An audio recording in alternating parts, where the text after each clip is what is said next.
King Vibes Production. Klasiki mapini na toto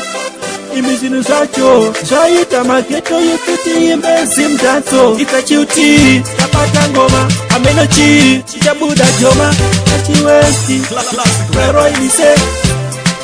saka iwande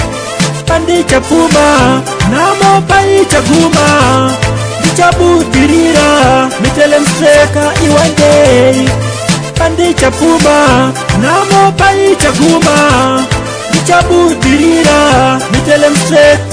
Ebasa rangu rekutengesa matomati ndinoziva one day zvichaita raiti Mwari vatendera pana nondivharira kumberi kwacho ndiko kwandiri kumanyira ndakakanditinyira one day ndichabudirira ndicharamba ndichishingirira retange nhamo panotoda kushanda zvineodzamo saka one day pandichapuma namo paichaguma ndichabudirira mitele mstreka one day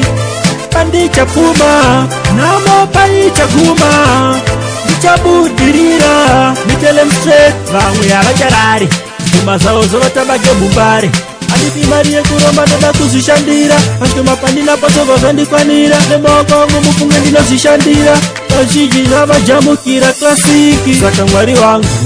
ndinongonamata dai mangopindira pandinoshanda Saka one day pandichapuma namo paichaguma Ndichabudirira mitele mstreka one day pandichapuma namo paichaguma Nichabudirira mitele mstreka Ebasa rangu rekutengesa matomati ndinoziva one day zvichaita raiti Mwari vatendera pana nondivharira kumberi kwacho ndiko kwandiri kumanyira ndakakanditinyira one day ndichabudirira ndicharamba ndichishingirira retange nhamo panotoda kushanda zvineodzamo saka one day pandichapuma namo paichaguma Nichabudirira mitele mstreka one day pandichapuma namo paichaguma Nichabudirira mitele mstreka vamwe havacharari nduma zavo zovatabage mumbare Andipi mari yekuromba ndoda kuzvishandira Pashoma pandina pasova zvandikwanira Nemaoko wangu mufunge ndinozvishandira Vazhinji zvavajamukira klasiki Saka Mwari wangu ndinongonamata dai mangopindira pandinoshanda Saka one day